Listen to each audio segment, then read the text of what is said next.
Hey everyone, for this build I'm using a recreation of a build I had in the original PS3 Demon Souls, with a few minor tweaks. Its main weapon is a Claymore with a Moon infusion. It has an offhand Kilij with a Crescent infusion, as well as a Rune shield.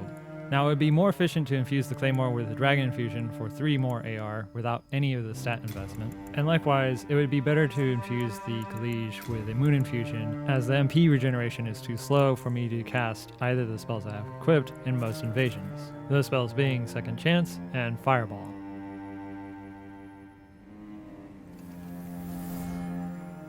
Now while its main weapon is the Claymore, one of the reasons why I didn't concern myself with that Dragon infusion is because I noticed that with my widely spread stats, I was able to utilize the Northern Regalia whenever I need more damage.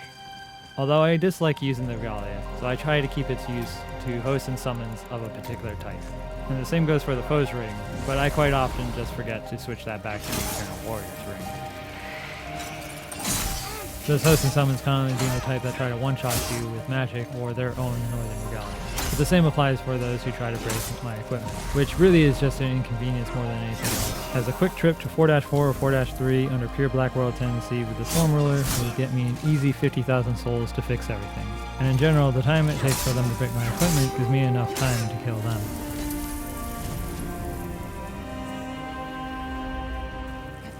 The main reason for using the Northern Regalia only as a backup weapon instead of my main weapon is purely out of interest. I don't find the fights where I use the Northern Regalia usually to be that interesting, but with such a big power difference, I'll switch to it if I need to kill someone quicker. In particular, I'll switch to it if I don't believe the person is good at rolling, as when it trades for damage, it loses in reach, which the Claymore is really good at. Because in Demon Souls, the Claymore is almost as long as an Ultra Greatsword. That being said, I do find myself using it quite often, as there is an overabundance of people with large amounts of damage, a lot of rolls, and a very minimal real understanding of it, thanks to their over-reliance on how to become overpowered in 10-minute builds. Now if you're new to Demon Souls, see a 0 damage backstab, and then are thinking it's a glitch or error, what's really happening there is that you are getting a backstab confirmation, while your opponent, thanks to latency, is entering a roll. While the backstab confirmation goes through, the person getting backstab is in iframes. And because all the damage of a backstab is up front at the start of it, it results in a backstab that confirms, but with 0 damage. Now listen closely. You can tell someone has no backup plan when they're trying to do something stupid, like casting Firestorm while their back is turned to you, or straight out of an R1 stun lock from a Claymore.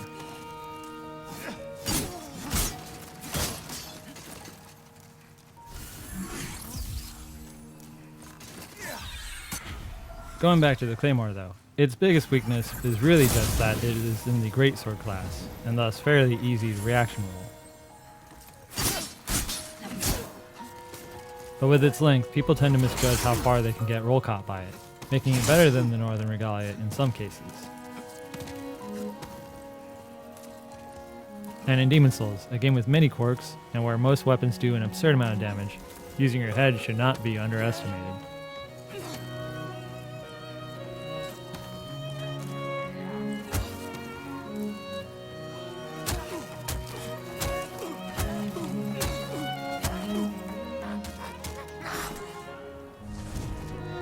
As with any game that has PvP though, knowing the mind of the opponent is often more important than what you're actually using. Because when you find yourself overwhelmed by uncertainty, you let fear become a mind killer. Hesitation becomes defeat. And it won't be your opponent outplaying you, but rather yourself. One of my favorite additions to the Demon Souls remake though, is that there can now be co-invaders. And although the matchmaking servers can be finicky at times, when you do get a co-invader, the mutual assistance between transient worlds can really change the pace of the battle. Especially so in the Demon Souls remake, as invaders can't hit each other like they do in other games. Personally, I would have preferred seeing allies stunlock each other with repeated hits, as it encourages more active teamwork rather than just R1 mashing over each other. But with the many tight corridors and thin paths in Demon Souls, it makes sense why you can't hurt or stagger allies on either side. Another nice thing about the Demon's Souls remake is that they removed tumble casting, but they left in pivot casting. So you can no longer do overly broken stuff such as running Firestorm, but you can vary the timing of your cast by using a normal cast for slow speeds and a pivot cast for a slightly faster speed. If you're familiar with re-aiming exploding bolts with a crossbow in Dark Souls 3, re-aiming a fireball in particular will feel very familiar to you. And this is actually the other reason why I didn't roll the magic stat on my character. I still need to practice pivot casting to really make it consistent, and I do need to make a character that's more focused on casting.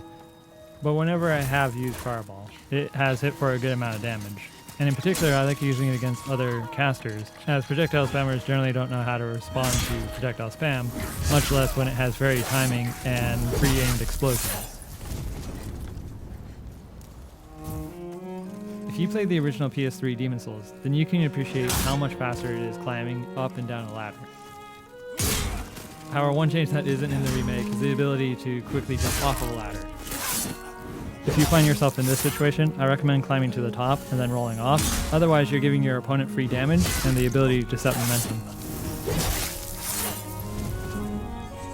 And that's actually the last subject I want to talk about in this video, which is momentum. A large majority of the players I see dying to the PvE are dying because they lose the rhythm of the fight, end up trying to panic heal, end up getting hit while panic healing, end up trying to panic heal again, and end up getting hit again, until they eventually out-heal the damage, or they die. The same goes for PvP, except for in PvP, quite often the mistake is people don't push their advantages. If you're using the Black Ice Stone, you are an invader. You're not there to duel, you are there to kill the host. Don't be stingy with your grass. You can always farm the Storm Beasts in 4-4 or the Black Phantom Skeletons in 4-3 with the Storm Ruler to gain a lot of souls rapidly to buy more later. The only reason not to heal is if you want to give yourself a handicap or the host side a more fighting chance. And most hosts will heal, so come to expect it. That being said, you only want to heal if you have a good distance away from your opponent, or if you can cause them to hesitate by doing something such as hitting them, forcing them to break away from you. And likewise, if you have your opponent low on HP, they're going to look for a heal. And if you back off for a moment, you're giving them that much opportunity to do so. If you have your opponent low on HP and you back off, fully expect them to heal. You likely would do the same. A lot of people only focus on doing as much damage as fast as possible, with no real method of finishing out a fight. And a lot of people lack experience actually chasing down an opponent, which is why it's so common to see someone do a lot of damage, take several steps backwards, and expect their opponent to walk right back into them without ever healing, despite how easy it is to backstab a poorly spaced heal in Demon's Souls. When the pressure is on you and you're trying to do something such as heal, you need to break your opponent's momentum. And likewise, when you're trying to pressure an opponent, you need to not hesitate, unless you're trying to be fancy or prolong the fight for other reasons.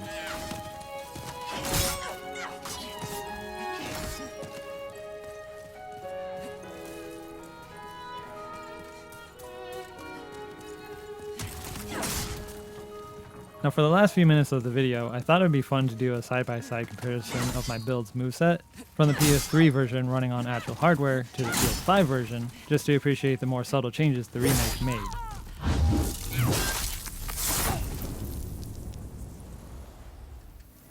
Before that though, if you've ever wondered if you've invaded a random YouTuber, in my experience, they tend to disconnect.